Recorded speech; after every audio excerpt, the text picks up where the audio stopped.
But you know, Throwback Thursday is just an open forum where we just have the legends come pass through. You know, we had BBD, we had Webster just today, and now we got Lil Tunechi to start the show, aka Weezy. And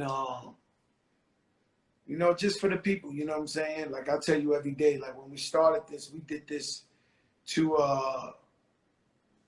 just for the people, man, to get you through that coronavirus time. And the shit just exploded. Tomorrow night we got there you go. Don't ever disrespect when I say they coming. They coming. Don't ever disrespect. Weezy! Yo. Yo, is it true this is your first time on IG Live? Yeah, that's what this is. Hey, yo, this is the Fat Joe Show, Weez. That's what I thought it was. I ain't know nothing about it. No, it's the Fat Joe Show. I'm on the Fat Joe Show. That's the first time I'm on the Fat Joe Show. I don't even know if I'm even on IG Live. Oh man, shout out to Diddy on the check-in. You know, Diddy done flooded the crib with the Ciroc shit, so I'm drinking the Ciroc. I see the shoe behind you. Oh, you know, I always got, that's like you with the skateboards. You know, me with the sneakers. You know, I'm always, you know. Yo, Weez, they be laughing at my sneaker. You know what I'm saying?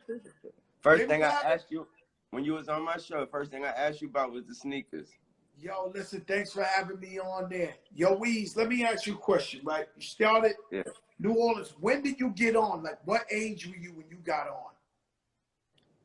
I was 10. I was 10 when I was 8 when I started writing. I was 8 when I started rapping. Then I met Stunning when I was 11. Fuck, since 11 years old. So what, the world know Weezy since 11 years old. 11. That's when Stunning them had Cash Money was just a local record company at the time in New Orleans, and you know, banging through the South at the time. And so I was 11. I lied, told him I was 12 till it was time to sign the contract. He found out my real age, and I thought 1 year older. I thought 1 year older made such a difference. But then I put out my first solo album when I was 14, and after that, everything was history. Thank God. I think I met you when you couldn't get in the club, and Cash Money was in the club, and you was in the tour bus. I think the first time I met you, you couldn't even get in the club. You was like 13, 14. Yeah, I wasn't even tripping though, cause everybody, all my fans, anybody who knew me at the time, who knew anything about me at the time, I was more attracted to my younger fans anyway. So even at that time, I would have people that's going into the clubs, still coming with their younger sisters, shit like that, still just to see me. So I still got my fans was popping, even though everybody in the club doing their thing. You don't know what's going on that bus. All right. The shit is right. So when you was young, I remember hearing the story that you shot yourself by mistake. Yeah. How old was you when that happened, Weez? 12. And you just missed your heart by a little. 2 and inches. The reason I'm asking you that, because it was actually a cop who saved your life. True? It was very true. Cop named Uncle Bob. So he came through. He saved your life, right? What happened was where I got shot at was the projects in my neighborhood. It was the projects in my hood. It was something like the projects. That's what it was. We didn't have a name for it though. With that said though, that was his area. That was his, you know, that was what he worked at. He knew everybody in that area. He knew every kid in that area, knew every parent in that area. So when he heard it come over his radio, he was just like, wait, what? That was that. He heard the shot. He heard the whatever the call come over his radio. So he was off duty. He took it upon himself to just come to he took it. Since he knew the area so well, he was like, he wanted to see who the hell it was. So he took it upon himself to come through. And when he came through, he noticed I was still on the floor bleeding, and he noticed the cops was checking the house and rambling through the house. And he took real pride, and he was real upset in the fact that a young kid was still on the floor with a hole in his chest, and the cops jumping all over me, just going to look through the house. So he took it upon himself to pick me up, put me in his arms. He screamed at somebody to come drive the cop car. They drove the car. He sat in the back seat with me. He held me in his arms. He busted through the hospital doors. He made sure there was no waiting. He put me straight into the emergency room. They patched me up, and he made sure I lived. Once he knew I was good, he left. I met him years later in like a restaurant. God he would bless not even Uncle Bob. he would not even let me pay for his dinner, man. That's crazy. He was just an honest person, a loyal person. And I asked you that, right? And me, I got a similar story. Of course, I could tell you about all the cop harassment, but one day I was visiting my mother in the projects, and my son choked. Okay. He was just a baby. And so I'm running out the building. And if I think about it now, the nearest hospital was 10 minutes away. He would have died while I was driving him. So a cop car just had pulled up, and the lady cop jumped out and said, "What's wrong?" And I said, "My son is choking." Yeah. So she did the little Heimlich, and she saved his life. See? Right? And that's no bullshit. God bless her. God bless her. And years later, I met her in the restaurant, and she said, "You know who I am?"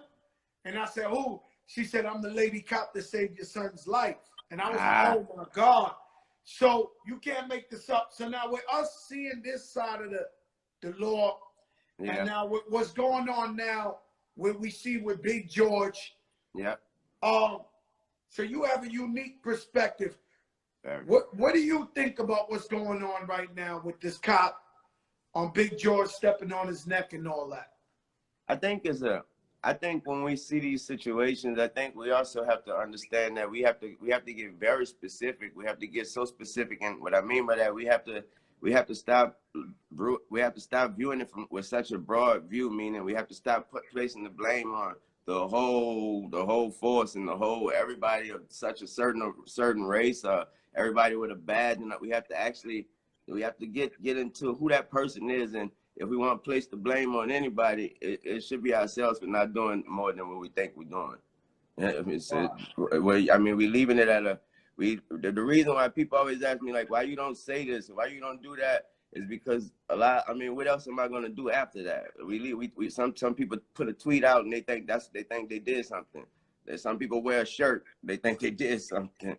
What you going to do after that? Did you actually help the person? Did you actually help the family? Did you actually go out there and do something? So if I ain't about to do all that, then I ain't about to do nothing. I pray for you. You say the follow-up is the follow-through is more important than wearing the shirt or talking about it. Is actually learning about it. What we need to do is we need to learn about it more. If we want to scream about something, know what we're screaming about. We want to protest about something, know what we're protesting about. Because if we want to get into it, it's a bunch of facts that we think we know that we don't know. So if we want to get into it, first know what we're talking about before we talk about it, because we scream about things that sometimes they isn't even true. So so you went to jail for 2 years in New York City, and you not 2 years, not 2 years. I was in there for like 8 months. Man? 8 months on Rikers Island. Man, I went to see you, man. And shout out to Trey the Truth. He went with me from Houston. And man, I was so fucking sad when they brought you to see me and you was in handcuffs. I could not believe this shit. I saw it on your face. Nah, yo, man, that shit hurt. Yo, you were so passionate. You were so passionate. I thought I was coming to see you. That's how passionate. You know, Lil Wayne, let me tell you, it's something unique about you, right? It's like, I was saying this the other day. I said, even though you younger than me, you know, I know when I always say hi to you, wherever you at, I put my head down and I shake your hand like this, right? And I don't do that for everybody, Lil Wayne. I do not do that. I've seen people greet you. You damn sure don't. Nah, trust me. I don't do that. And then I start analyzing myself. I say, yo, man, it's like, you probably the first guy that's younger than me that I look up to. Stop it, Joe. Come on, man. I appreciate that love, Joe. I appreciate that.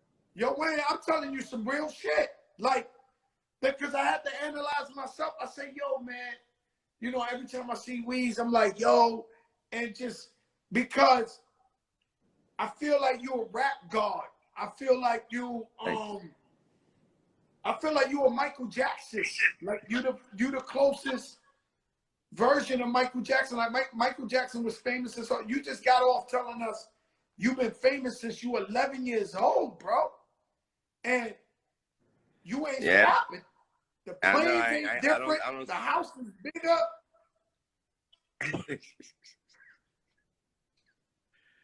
It's this. I really honestly, Joe. I really owe a lot of that drive, a lot of that people. You know, you got to be born with it, but at the same time, somebody got to be. You got to have somebody that know how to steer it in the proper direction. And I owe all that to Stunner, man. That man, he never quit. He never quit. He never quit. He never say never. He never say die. And I learned that at a very young age, man. And it still haven't left. Man, that was my next question. My next question was, who inspired you? Man, all day and every day, it was Stunner, man. I had lost my father, Rabbit, at such a young age, and at that very age, Stunner told Rabbit told my mama, my mom didn't want me to rap. She knew I was smart. She knew I was very intelligent. She was like, I need you to be a doctor, a lawyer, or something like that. You're too smart. But Rabbit, he was like, nah, this boy is really, really good with this rap shit. He was like, listen, he's really, really good. And if you want him to be anything, the best thing we should do is let him go with Baby. And she was like, you sure about that? He was like, I'm very sure. He need to be with Baby and them.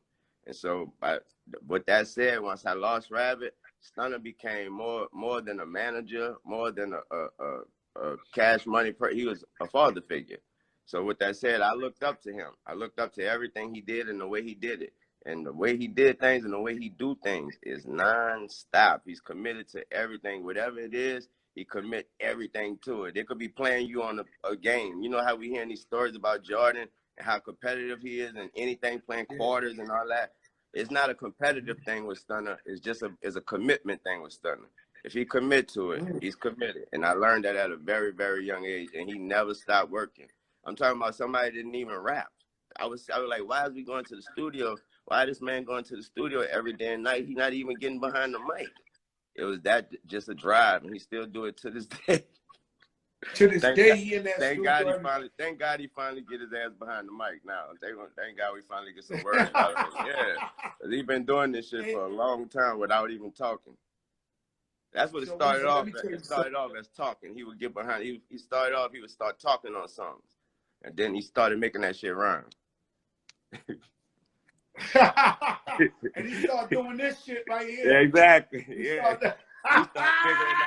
He started figuring out that, hold up. He was like, once he said something and he started noticing New Orleans was saying it back, he was like, hold up, y'all like me? Hold up. Y'all like me? Hold up. And he started coming out. He started understanding, hold up. I'm hotter than some of my fucking artists. Hold up. Yo, that shit crazy. And let me tell you something, man. You know, you yourself, man, you picked up right from Stunner. First of all, your work ethic.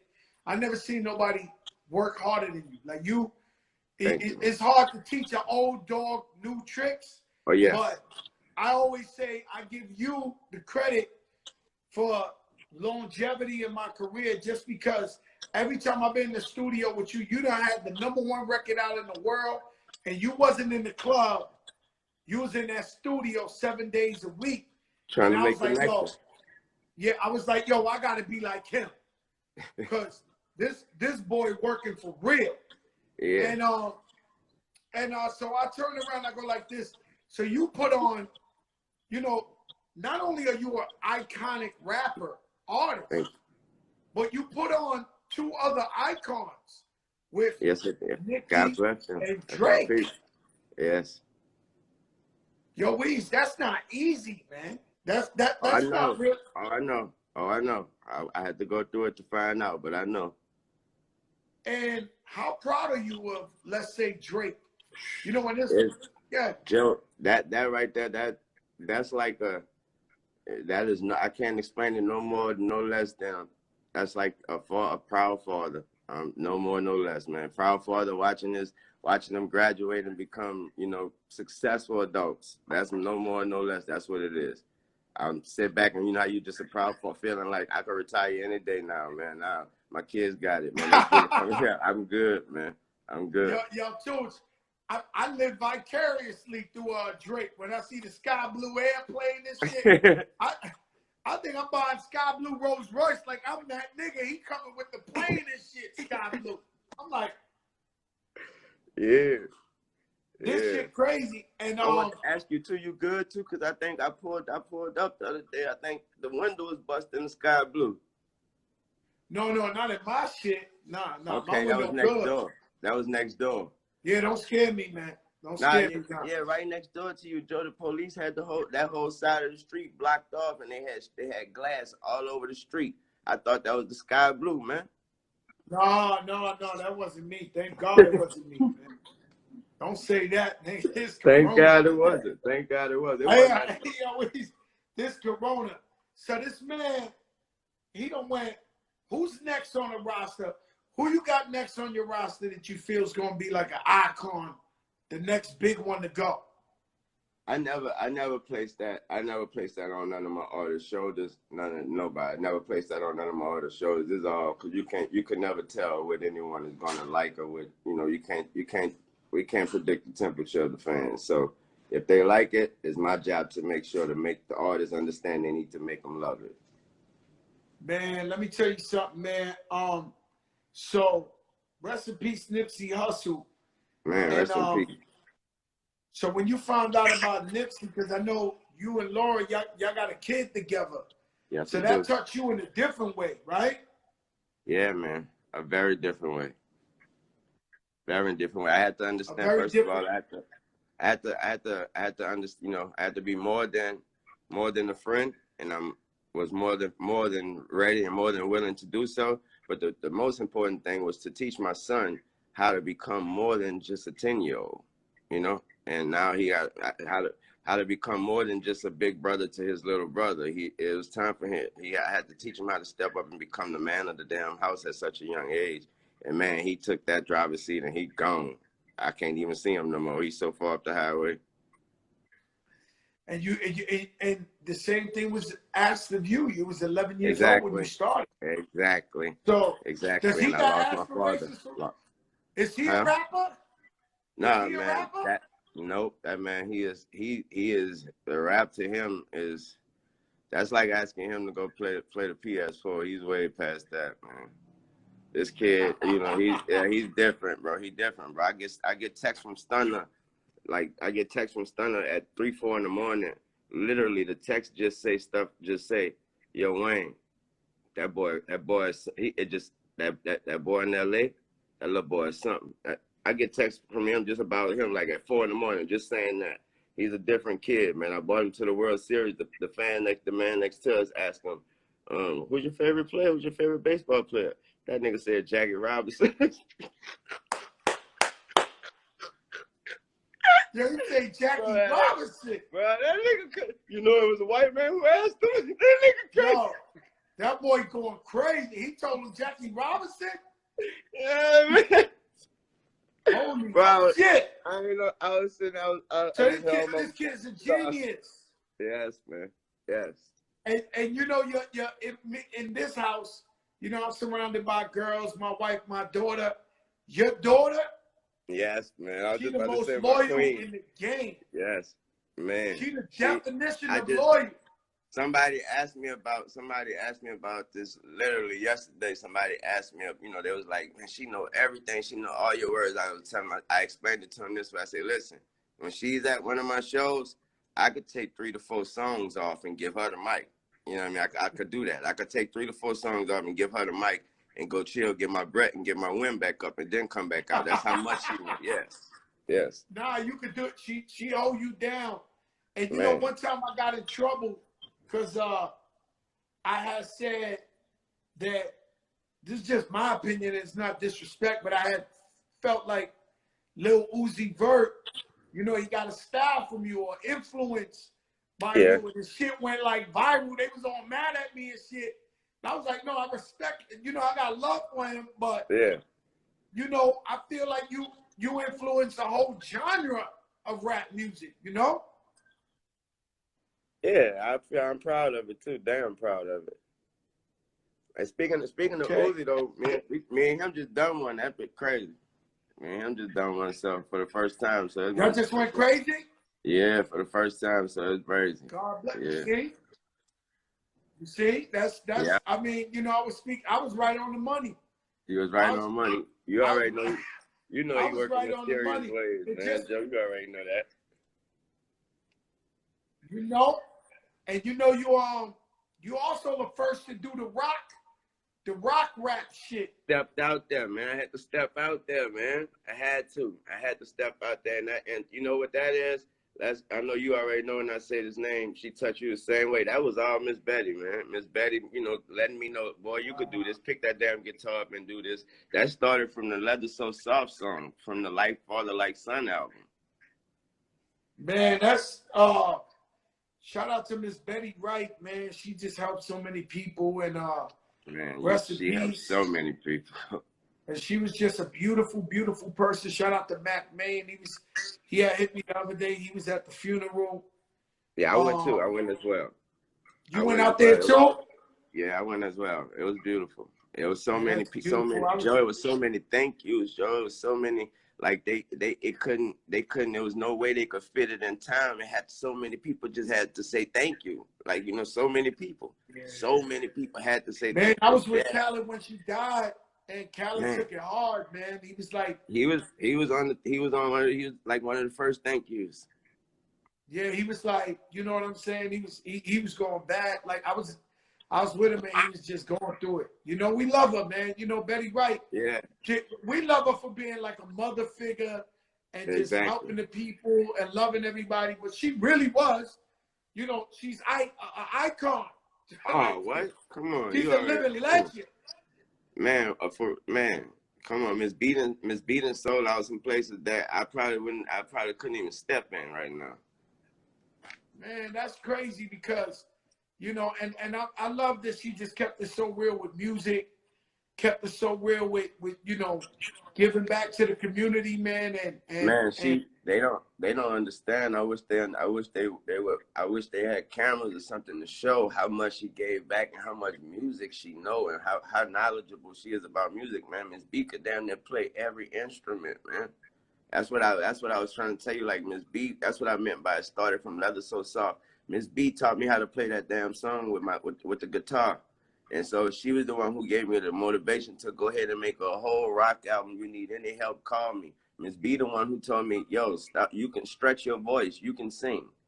Miss B the one told me that when you get, you know, it's all good when you hear somebody tell you, I like the way you sound. When Miss B sits you down and look you in your eyes and say, hey, stop thinking you can sing and know you can sing, and that's what's gonna make the song sound better. Stop thinking you could play the guitar and know you could play the guitar, and that's what's gonna make you look and do what you want to do. I ended up doing the whole rock tour, Joe.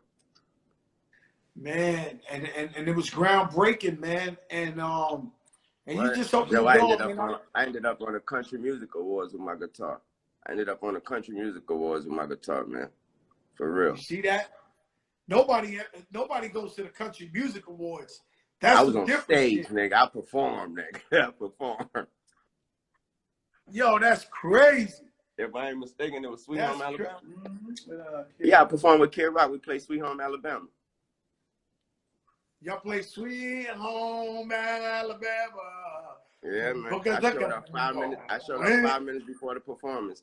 I was so apologetic. I was like, I'm so sorry, bro. I'm so sorry. Kid Rock, he cool. He was like, yo, he gave me a Tennessee Titans jersey. He was like, hell no, you made it right on time. He gave me a Tennessee Titans jersey and said, let's get it. Man, I was like, let's do it. Hey, yo, Weez, I seen you. You probably got the smoothest slick talk. I see you. You're so witty with your slick. When somebody get on your nerves, I see you hit them with a bar, and you always got the smile at the end of the shit. Your shit is like, I mean, like, oh my God, we the on one right now. They see the motherfucking diamonds and shit. You be like, yeah. I be like, oh no, we gotta stay away. That boy, hey yo, you always kill him with the smile, Weez. I get that from my mama, man. I get that from my mama. She used to punish me and smile right after that. She told me that's exactly how she used to do it. That's exactly how she used to do it. You think everything all good. You thought you did. You thought you'd got away with it. She smiled right after and said, yeah, you know your ass punished, right? Yeah. You know you ain't playing that game for 2 weeks. Yeah, you like, yeah, damn. I see motherfuckers get on your nerve and you hit them with the such and such and smile at them. And I'm like, yo. I'm like, yo, Weezy, on one right now, boy. I would tell you the real reason, bro. When I first got this the same girl I asked since I was 15, literally the same one. When I first got it, bro, I think it was my baby mama Sarah, bro. We had an argument when I first, probably the second day I had got him, bro. We had an argument, and I smiled in her face after she said something. I smiled. She smacked me so fucking hard, and I said, "What you smacked me for?" She said, "Cause you think you look good." I said, "These bitches must look real good." Yo, Weez, it's hard, man. Yo, Weez, it's hard, man. I mean, you know, I just feel like you're a rock star, man. You I just called you the Michael Jackson of our era, of our time. And that's love, Joe. And you just like, you know what I'm saying? I don't know what to tell these people. What I can say, right? What I can say is, I tell people all the time, Lil Wayne the most loyal, one of the most humble, one of the best friends I have, and one of the most intelligent people I know. So don't get it fucked up with no dreads or no fucking tattoo. And I'm gonna tell you something you did for me. I remember that time, even though I went to jail, it was 4 months. My phone rang while I was walking into the jail, giving myself up, and it was you, like 7 in the morning. And he was like, yo, Joe, man, you know, hold your head, this and that. And I said, yo, Wayne, how did you do this? And he said, just be humble, bro. Just be humble.